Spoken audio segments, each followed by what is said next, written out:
નમસ્કાર વિદ્યાર્થી મિત્રો, હું શૈલેષ ડુંગરાણી મંગલ મૂર્તિ વિદ્યાલય ગોવાની અંદર તમારા સર્વનું હાર્દિક સ્વાગત કરું છું. મિત્રો, છેલ્લે આપણે લેક્ચર નંબર 17 જોયો હતો. આજે મિત્રો લેક્ચર નંબર આપણે 18th જોવાનો છે, બરાબર છે? છેલ્લે વિદ્યાર્થી મિત્રો આપણે જે લેક્ચરમાં વાત કરી તે વાત ફરી વખત એક વખત દોરાવી દઈએ. આમ તો જો કે છેલ્લે આપણે દાખલો જોયો હતો, પરંતુ એની પહેલાનો લેક્ચર જે હતો એની અંદર આપણે ટાઉ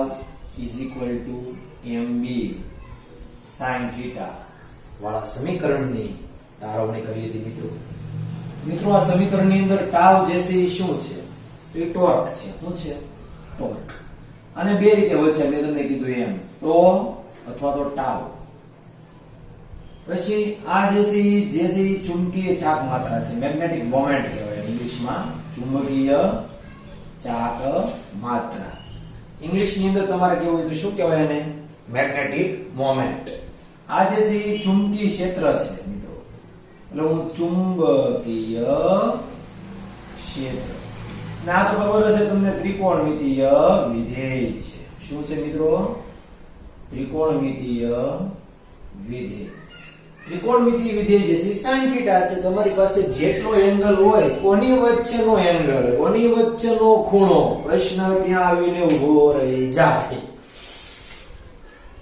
M અને B વચ્ચેનો ખૂણો ઈ આ થીટા તમારે લેવાનો છે. સમજી લેજો ખાસ, બરાબર છે? હવે M જે છે એ કોની દિશામાં હોય? તો મોમેન્ટની દિશા જે છે એ તમે ભણી ગયા. ક્ષેત્રફળ, ગૂંચળાનું જે ક્ષેત્રફળ હોય એ દિશામાં તમારે ચુંબકીય ચાક માત્રા એટલે કે મેગ્નેટિક મોમેન્ટ લેવાની થશે, બરાબર છે? હવે મિત્રો એટલું વસ્તુ થઈ જાય એટલે તમને અહીં આવડી જાય, અથવા તમે અહીં આમે કરીએ કે tau m cross b. M અને B ની દિશા કઈ? તો એ તમારે જમણા હાથના સ્ક્રૂ ને આંગળા સ્વરૂપે લેવાના છે ત્યારે, બરાબર છે? M થી B તરફ તમારે આંગળા ઘુમાવવાના. જ્યાં અંગૂઠો ભાગે, એટલે કે ભાગે તો નહીં કોઈ દિવસ, પણ જ્યાં અંગૂઠો જે દિશા દર્શાવે તે દિશા, તે ડાયરેક્શન આપણે કોની લેવી પડે? ટોર્કની લેવી પડે. તો એટલી વસ્તુ તમારે અહીંયા આવું આપણે જોઈ હતી કે તમે જે છે બે ચુંબકો લેતા હતા, એક N, બીજો જે છે S, બરાબર છે? એની વચ્ચે ગૂંચળું મૂકતા હતા, સ્લીપ રીંગો હતી, એ ઘણું બધી વાત હતી, કાર્બન બ્રશ હતા, બે બાજુ રેડી. પછી આને જે છે કંઈક તમે આ રીતે થોડો એવો ખૂણો આપ્યો, અથવા તો આ રીતે તમે ખૂણો આપી દો. કોની સાથે? તો N થી S તરફ જે આ ચુંબકીય ક્ષેત્રની અંદર પહેલી વખત ખૂણો આપ્યો નહોતો. ફર્સ્ટ કન્ડિશનમાં આપણે B ની સાથે એટલે કે ચુંબકીય ક્ષેત્ર સાથે કંઈ પણ ખૂણો લીધો હતો નહીં, પરંતુ દ્વિતીય કન્ડિશનમાં આપણે ખૂણો લઈને વાત કરી હતી. આપણે આવ્યો તો sin θ, યાદ કરજો, બરાબર છે? મોમેન્ટની દિશા મેં તમને કીધું તેમ આપણે ક્ષેત્રફળની દિશામાં લેવી પડે. હવે પછીનો વિદ્યાર્થી મિત્રો પોઈન્ટ જે છે વિદ્યુત ક્ષેત્રો અને ચુંબકીય ક્ષેત્રોની સરખામણીનો આમ તો પોઈન્ટ ગણી શકીએ આપણે, પણ અહીંયા તો એને એમ જ કીધું છે કે વિદ્યુત પ્રવાહધારિત રિંગ નું ચુંબકીય ક્ષેત્ર જે છે એ શું. આમ હું એ પોઈન્ટ નું નામ આપી દઉં છું કે વી ક્ષેત્ર એટલે કે વિદ્યુત ક્ષેત્ર અને ચુ ક્ષેત્ર એટલે કે ચુંબકીય ક્ષેત્ર ની સરખામણી, બરાબર છે? એનો જ પોઈન્ટ છે મિત્રો, એ તમને હમણાં ખબર પડી જ જશે. હવે આપણે જોઈએ, જો ધ્યાન આપજો ખાસ. હું એમ કહું કે કોઈ રિંગ છે તો એનું ચુંબકીય ક્ષેત્ર કેટલું હોય? તો આપણે એનું સમીકરણ વિદ્યાર્થી મિત્રો B of x is equal to μ0 n I r square divided by 2 કૌંસમાં r square વત્તા x નો વર્ગ એની 3/4 જોઈ ગયા. આ સૂત્ર જે છે ઈ વર્તુળાકાર ગૂંચળાના કારણે ઉદ્ભવતા અથવા તો ઉત્પન્ન થતા અક્ષ પરના ચુંબકીય ક્ષેત્રનું સમીકરણ હતું. હવે આની અંદર હું એમ કહી દઉં કે r જે છે ખૂબ મોટો હોય કોની કરતા x કરતા, તો તમને બધાને ખબર છે કે x y ને શું કરી શકાય, અવગણી શકાય, કેમ કે સરવાળા છે, ઉપર કાંઈ અવગણાશે છે નહીં. તો આપણને b of x શું મળે, તો b of x આપણને μ0, આ n તમારે મૂકવો હોય તો અંદર મૂકી શકો, મને કઈ વાંધો હોય મને શું વાંધો હોય ભાઈ. 2 અહીંયા વળે વધે તમારે r નો વર્ગ અને એની 3/2 ઘાત, r² 3/2 ઘાત છે. તમે અહીંયા આમે કરી શકો, ઘણા એમ થાય કે મારે x ખૂબ જ મોટો છે r કરતા, તો પણ લઈ શકીએ. તો અહીંયા શું થાય, તો અહીંયા થોડુંક ચેન્જ થાય કે અહીંયા x નો વર્ગ આવે એની 3/2 આવે, એટલે કે આ રિંગ હોય એનાથી ખૂબ જ દૂરના અંતરે, એટલે x આ હતું યાદ છે ને, રિંગમાં પરવા આમ હતો, પછી આના લીધે અહીંયા ચુંબકીય ક્ષેત્ર નીચેની બાજુ, અહીંયા કઈક ઉપરની બાજુ, આમ તમે લેતા હતા આ રીતે આમ સકડું પાડવાનું. અહીંયા ચુંબકીય ક્ષેત્ર કેમ હોય તો આમ કરીને બરાબર છે, અહીંયા કેમ હોય તો અહીંથી આમ ફરતું ફરતું ફરતું ફરતું ફરતું યાદ છે ને, ભૂલતા નહીં પાછા ભાઈ, નકર પાછા ભૂલી જશે તો કહેશે કે સાહેબ આ બધું હું ક્યાં જવાનું ભૂલી છે. તો એ જ આપણે x ડિસ્ટન્સ મોટું હોય ને તો કન્ડિશન આવી થઈ જાય. બે કન્ડિશન હતી, એક તો ગૂંચળાના કેન્દ્ર પાસેની વાત કરવી હોય એટલે x કઈ આવે નહીં, ખાલી r આવે. પછી આપણે x ખૂબ મોટું લેવું હોય એટલે આપણે અક્ષ ઉપર યોજાવવું હોય. ક્યાં યોજાવવું હોય, x અક્ષ ઉપર, ત્યારે આ વાત કરવી પડે. તો સૂત્ર શું આવે અંતિમ, તો b of x આપણી પાસે સૂત્ર અહીંયા મળે μ0 n I r² છેદમાં 2 x નો વર્ગ ને આ તો અહીંયા r નો વર્ગ ઉડાડ્યો, લે આ ઉડે ને ક્યાં વ્યાજ ઉડાડવા હારું x ની 3 ઘાત. મિત્રો આપણે આ સમીકરણ જે છે એમાં અંશ અને છેદમાં પાય વડે ગુણીએ તો સમીકરણ કેવું બને, તો μ0 n I પાય r² છેદમાં 2 પાય x ઘન બને.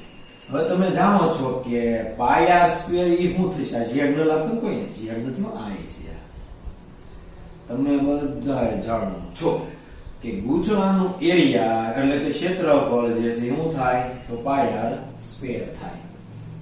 આ સૂત્ર જાણો છો બધાય, કોઈ નો જાણતું એવું થોડું બને કઈ. આ સૂત્ર તો બધાને ખબર જ હોય ભાઈ, હેલા મેલું સૂત્ર છે, ખબર ન હોય ખબર છે. હાલો પછી તો આની અંદર તમે આની કિંમત મૂકી દો, એટલે કે b of x is equal to μ0 n I એ થઈ જાય છેદમાં 2 પાય x ઘન મળે.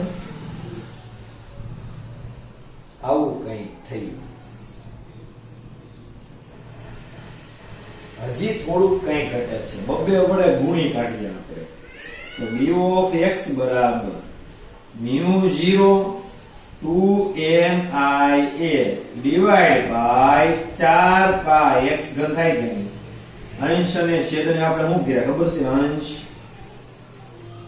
અને છેદને 2 વડે ગુણતા. અહીંયા શું કર્યું, તો અહીંયા હવે આપણે લખી શકીએ, અહીંથી આપણે આગળનું પોઈન્ટ શું કર્યું, તો હવે અંશ અને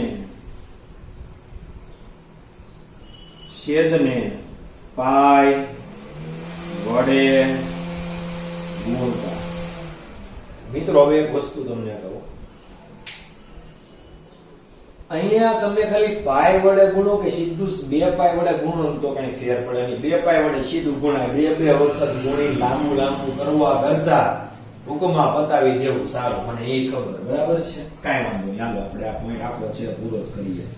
તો b of x is equal to μ0 m no m છેદમાં 4 પાય m નો m લખીએ. હવે તમે જાણો છો કે એના એ એટલે શું થાય, વિચારો તો તમારી રીતે મોમેન્ટ થાય કે નહીં. એટલે કે હું અહીંયા કરું 2m ડિવાઇડ બાય x ઘન કારણ અહીં આપવું પડે તમારે ખાલી કે m = NIA હોવાથી. જો આ તમારે થઈ ગયું પૂરું. હવે હું તમે જાણો છો આવું સમીકરણ તમારી પાસે V ક્ષેત્રમાં એટલે કે વિદ્યુત ક્ષેત્રમાં ક્યાં છે? તમારી પાસે અક્ષ ઉપર ઉદ્ભવતું ચુંબકીય ક્ષેત્રનું સૂત્ર આપણી પાસે આવું છે. તો વિદ્યુત ક્ષેત્રનું સમીકરણ લખીએ આપણે. જો V એટલે કે વિદ્યુત ડાયપોલની અક્ષ પર ઉદ્ભવતું V ક્ષેત્ર આપણે એમ કહીએ એટલે E(x) બતાવીએ સપોઝ.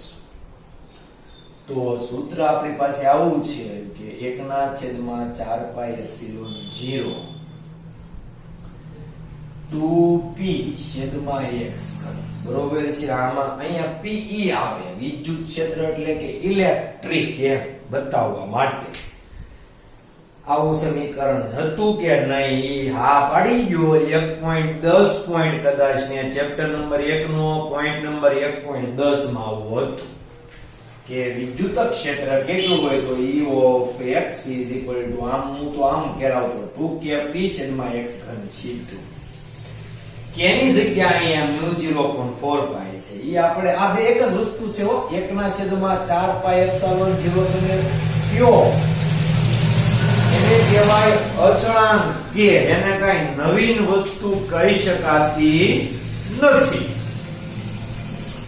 એટલે આપણે અહીંયા 2kp/x પણ આવે. હવે આપણે આ નહીં, આપણે આને 1 નંબર આપો અને આને 2 આપો ને તો હવે સમીકરણ 1 અને 2 ને સરખાવતા એટલે કે સરખામણી કરી આપણે તો μ0 ની જગ્યાએ 4π ની સરખામણી કરવાની કાંઈ જરૂરત છે નથી. ઓકે, પહેલા દાબેથી શરૂઆત કરીએ તો b(x) તો અહીંયા હું e(x) એટલે હું લખું bx એની હારે કોણ આવે?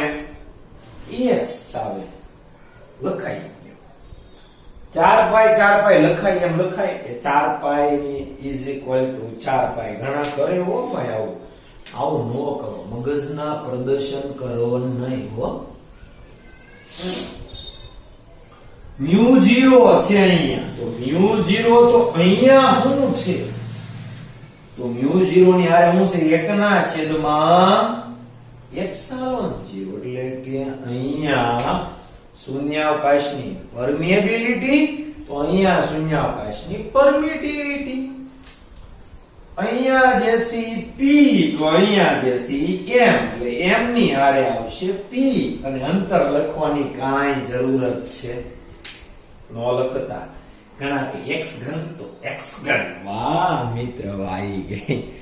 તમારે આ બધા એને પાછું એમ કઈ પ્રોબ્લેમ થાય જ નહીં. એ તો શીખે જ જાય કે x3 તો x આવું નો લખી શકાય હો ભાઈ. એટલે આપણે જે કઈ આવતું હોય ને એ જ લખવું ભાઈ. એટલું થઈ ગયું. ઓકે, હવે જો અક્ષ ઉપરનું સમીકરણ આવું મળતું હોય ને આની હારે સરખાવી શકાય તો વિષુવ રેખા ઉપર વિદ્યુત ડાયપોલ મોમેન્ટનું સમીકરણ શું મળે? હવે એની વાત કરવા આપણે જઈ રહ્યા છીએ. તો આ બધું અત્યારે એટલું કાઢ નાખવું ભાગો ભાઈ. જો અહીંયા બધા ધ્યાન આપજો ખાસ. આપણે વાત કરી આ અક્ષ પરની વિષુવ રેખા ઉપર વિષુવ રેખા પર કોનું સમીકરણ? V ક્ષેત્ર એટલે કે વિદ્યુત ક્ષેત્રનું સમીકરણ આપણને શું મળે? તો આ જે છે અક્ષ ઉપરનું છે. વિષુવ રેખામાં બધાય ખબર જ છે. ખાલી E of કઈક કહીએ ખાલી કહીએ આપણે એટલે કે આવે kp/x આવે ખાલી kp/x એટલે કે આને આમ લખીએ કે k એટલે હું 1/4πε0 pe વિદ્યુત ક્ષેત્ર એટલે e આપી ગયો ને કે p/x ખાલી આની અંદર હું ચેન્જ થાય આમ બગડો હોય ત્યાં ઉઠી જાય ખાલી એકડો થઈ જાય એટલે બીજું કાંઈ નવીન ચેન્જ થતો હતો નહીં. તો જો આ બંને ઇક્વલ મળતા હોય અક્ષ ઉપરના, તો અહીંયા પણ ચુંબકી ક્ષેત્ર માટેનું પણ વિષુવવૃત્ત ઉપરનું સમીકરણ તમે શું લખી શકો ભાઈ? તો અહીંયા પણ તમે લખી શકો ને b બરાબર, આની જગ્યાએ શું મૂકીએ કે ઓલા આપણે સરખામણી કરીએ એમ, તો μ0 ના છેદમાં 4 પાઈ તો મૂકવાનું જ છે. અહીંયા p ની જગ્યાએ શું આવે તો am આવે અને x ઘન નો x ઘન આવે, તો આવું લખી શકાય છે. અંદર થિયરી છે ભાઈ. તો આપણને જે છે એ રિંગના કારણે અથવા તો વર્તુળાકાર ગૂંચળાના કારણે અક્ષ ઉપરનું સમીકરણ આવું મળે કઈ, અને વિષુવરેખા ઉપરનું સમીકરણ કઈ આવું મળે છે. બરાબર છે. આ આપણે તારવવાનું છે નહીં, આ સીધું મોકલવાનું છે, સ્વીકારવાનું છે, સીધે સીધું તો ઓકે ડન પતિ. બરાબર છે. એ કોના ઉપરથી? વિદ્યુત ક્ષેત્રના વિષુવરેખા ઉપરના સમીકરણ પરથી. આપણે વિદ્યાર્થી મિત્રો શું કરવું પડે? એને સ્વીકારી લેવું પડે. એમાં કઈ બીજું નવીન કઈ આવે નહીં. હજી થોડાક આની અંદર સમીકરણો પણ છે જે આપણે જોઈ લઈએ ભાઈ, કે આ જે છે તમારે હવે સરખામણી એક્ઝેક્ટલી કરીએ. થોડી 4-5 સરખામણી પૂછાઈ શકે તો તમે શું લખો એમ કે વિદ્યુત ક્ષેત્ર અને વિષુવરેખાની હવે સરખામણીનો પ્રશ્ન પૂછે તો ઘણા આમ જે છે મૂંઝાઈ જતા હોય છે, મારી જેવો તો ખાસ કરીને. કે લખું હું આવતું કોઈ દિવસ કઈ આવ્યું જ નહીં ચોપડીમાં, ટેક્સ્ટબુકમાં વિદ્યુત ક્ષેત્ર અને ચુંબકી ક્ષેત્રની સરખામણી કઈ આવી જ નહીં એમ કે બસ આપણને.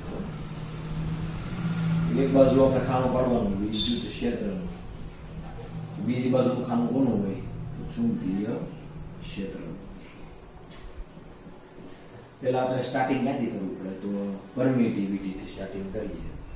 તો વિદ્યુત ક્ષેત્રની અંદર જે છે એપ્સિલોન 0 હોય તો અહીંયા કોણ હોય? તો અહીંયા જે છે μ0 હોય, પણ 1/μ0 એમ કહી શકાય. બરાબર છે ને? અહીંયા જે છે ડાયપોલ મોમેન્ટ P બરાબર 2aq હોય, તો આપણે પાછા અહીંયા શું હતી? m બરાબર na હોય. અહીંયા ટોર્ક જે છે એ કેટલું હોય? તો એ જે છે P ક્રોસ E હોય. તો આપણે ટોર્ક શું મળે ભાઈ? મળી જાય કે નહીં? હા, આપણે કે ટોર્ક તો અહીંયા મળતું હતું. કેટલું મળતું હતું? m ક્રોસ b મળે. કેમ કે અહીંયા જે છે એ વિદ્યુત મોમેન્ટ લઈએ તો અહીંયા જે છે એ ચુંબકી મોમેન્ટ આવે. બરાબર છે ને? પ્રશ્ન થતો હોય તો પૂછી લેજો, ટેન્શન લેતા નહીં. પછી આગળનો પોઈન્ટ લઈએ. અહીંયા ઉર્જા U બરાબર આપણે કઈક P cos મળે, તો અહીંયા શું મળે? તો અહીંયા U બરાબર mb cos મળે, અથવા sin હોય તો sin મળે. સીધી વાત છે કે એ તો જે હોય ઉર્જા એ મળે. એટલે કે આપણને U બરાબર માઇનસ, ખરેખર મળે માઇનસ મૂકો કાંઈ નહીં. એટલે કે U સદી સ્વરૂપે બતાવો હોય તો -p ડોટ E હોય, તો અહીંયા શું હોય? U બરાબર -m ડોટ b હોય. એમાં કઈ નવીનતમ છે નહીં. બરાબર છે? આ થઈ ગયા આપણે સ્થિતિ ઉર્જા. પછી કાર્ય મળે સ્થિતિ ઉર્જા ઉપરથી, એ પણ થઈ જાય. પછી આપણે વિષુવરેખા ઉપરનું ચુંબકીય ક્ષેત્ર અહીંયા જો અહીંયા વિદ્યુત ક્ષેત્ર વાત કરીએ વિષુવરેખા ઉપરનું. વિષુવની પેલા વિષુવ કહીએ તો E બરાબર શું થઈ જાય?